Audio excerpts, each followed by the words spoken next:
Sa mga taga-Taiwan, ang PhilHealth po ay magkakaroon ng forum this April sa Taiwan. Nandun kami ng April 2 to 8. Sana sumabay na lang kami sa inyo. Kailan ba sa inyong forum? Wala pa yung exact date, pero April yung aming 2 to 8 na lang. Nandun kami. Meron kaming event doon. Tingnan po natin. Ayun, so mga taga-Taiwan. May question si Jonas. Question, like katulad niya, pagkabalik, halimbawa nakakuha siya ng 120, pagkabalik ba niya at binayaran niya, activated na kaagad, nagkasakit sa kinabukasan, how soon? Basta walang gap. Kunyari, OFW siya, no? Pag uwi niya dito, itutuloy niya. Walang gap. Automatic na dire-diretso yung kanyang pag-avail ng benepisyo. Kasi yung gap na sinasabi natin, kung may 3 months gap na siya, suspended. Okay. Tapos magbayad ka ulit.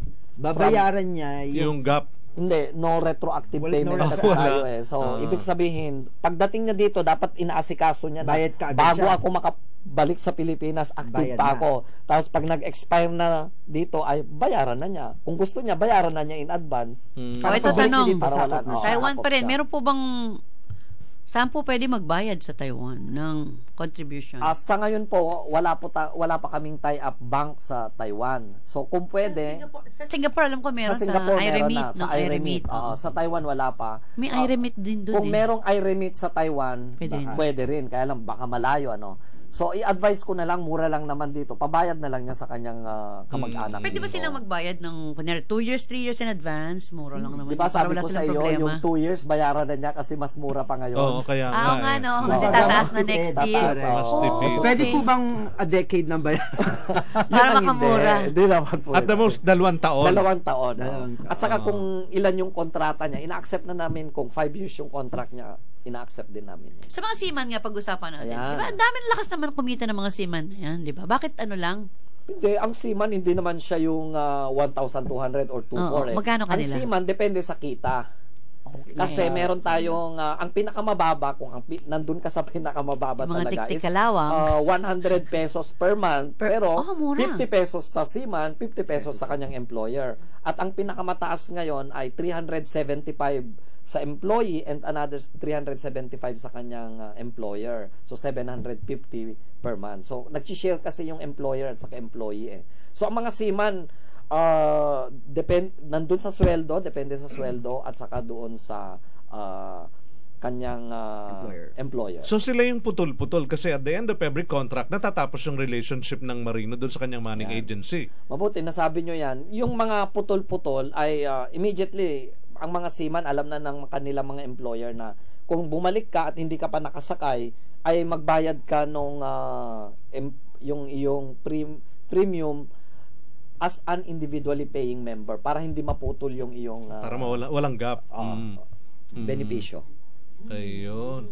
Okay. So, alam mo, dapat madalas kayong nagigess kasi sayang yung inyong magagandang programa na hindi naralaman ng ating mga miyembro. Ang dami pala ito, ano po ang landline nyo? Gusto ko pong tumawag. Dito o sa PhilHealth?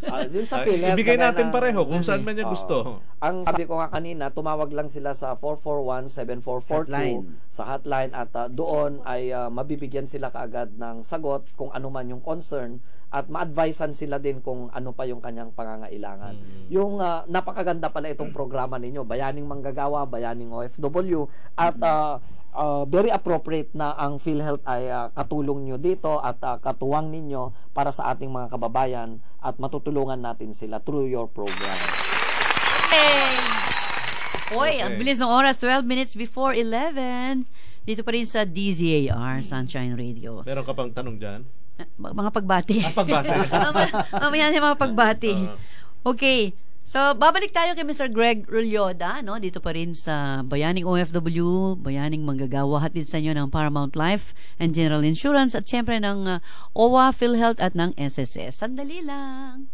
Kuya, member ka ba ng PhilHealth? Aba, dapat alam mo to. May bagong case rates ang PhilHealth para sa piling medical and surgical cases. Dengue, pneumonia, asthma, hemodialysis, at marami pang iba. Sa bagong PhilHealth case rates, tiyak ang makukuha ang benepisyo ng member. Wala nang mahabang computation. Empowered pa ang miyembro. Oh, ayos ka ba dyan, kuya? Taga PhilHealth ako, pare. Ako ang nagsabi sa inyo kanina eh.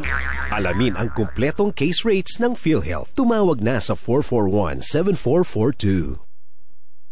At Paramount Life and General Insurance Corporation, madaling umusad ang buhay kahit may pagsubok. Anak, don't worry. May Paramount Edu plan ka. Ay, may bangga. Buti na lang, meron Paramount Car Accident Plan. Kuya, may pang-medical na tayo kay Mama. Kasama niyo kaming naghahanda at nagpaplano everyday because everyday matters. Paramount Life and General Insurance Corporation, madaling kausap. Call Paramount Life now at 840-5585 or log on to paramount.com.ph.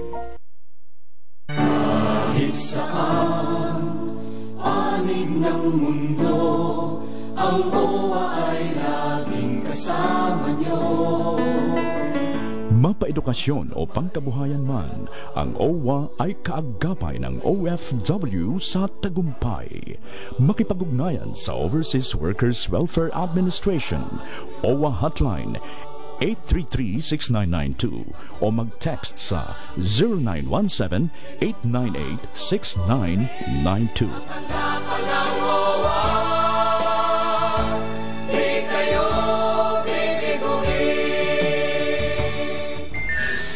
Sunshine Media Network International. Brace yourself. The fastest growing Filipino multimedia network reaching the whole world. Muli nating balikan, Bayaning Manggagawa, Bayaning OFW.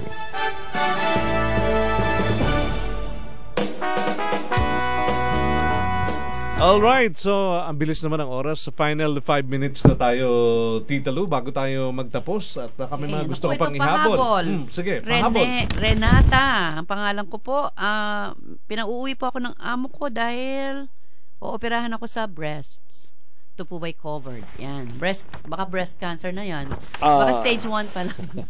Covered po. Magpunta lang siya sa ating accredited PhilHealth facility at siya ay mabibigyan ng kaukulang atensyon at tignan niya, dapat siya ay active member ng PhilHealth. Pero pag hindi po active, pwede bang magbayad ngayon para maging active? Magbayad siya, then hintayin niya yung na? kwan. Hintayin niya talaga yung 120. Not 120. Yung ating una, 3 months within 6 months. Dapat 6 months na siyang miyembro at nakapagbayad na siya ng 3 buwan. 3 months lang. Magkano lang yun? Napakaliit nun Sa ngayon, ang prima naman nila is 300 pesos. Napakaliit. So, napakaliit. So, sana, kung hindi pa active, magpamiyembro na siya kasi habang nandun pa siya dahil dapat pagbalik niya dito ay kaagad automatic 100%. Pero kung OFW siya, automatic kasi na member siya at the time of payment. Okay. Yun ang isang compared dito sa individually paying member. So dapat kung OFW siya, active siya, i-reactivate niya, immediately entitled siya. Pagbayad niya. Ang nangyayari kasi ngayon kapag kailangan mag-hospital, tsaka pa lang mag-member.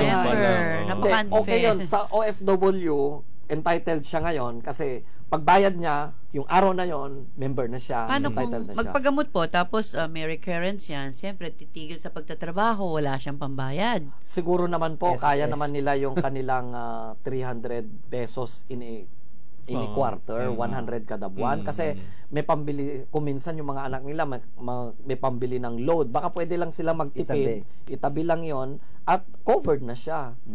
Kasi dapat alalahanan ng mga pamilyang OFW na mahilig bumili ng mga gadgets na hindi lahat ng oras ay okay ang kalagayan. Paglaanan ninyo ang inyong kalusugan. May foresighting talaga dapat. Diba? Meron kasi invest ka sa yung kalusugan. Di ba, Mr. Greg, yung lifestyle ng OFWs? Yeah, tama ka. Pati mga anak. Di ba, naiiba na ang lifestyle pagka si mama at papa ay nasa abroad na. Facial na lang.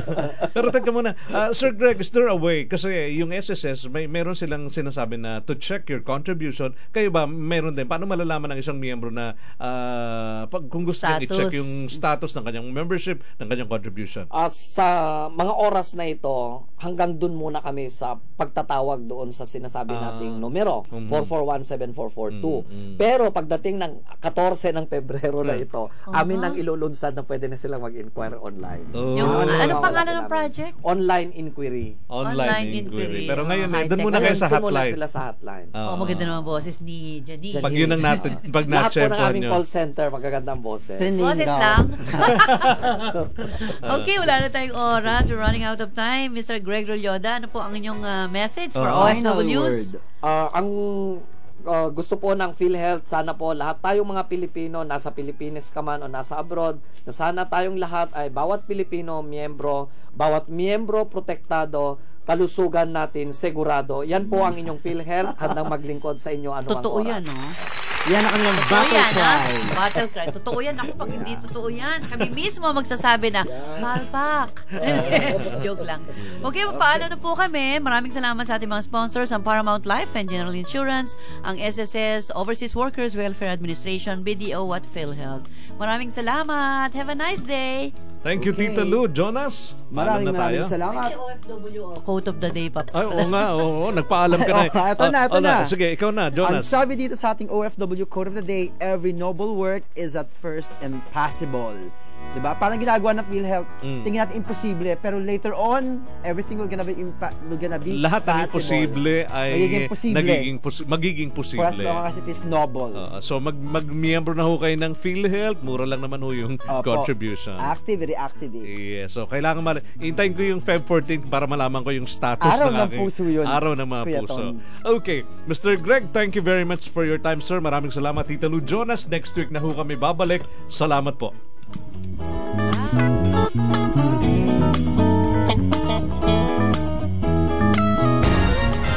Inyong napakinggan ang malayang talakayan sa Bayaning Manggagawa, Bayaning OFW. Maraming salamat sa inyong pagtangkilik at pagsubaybay.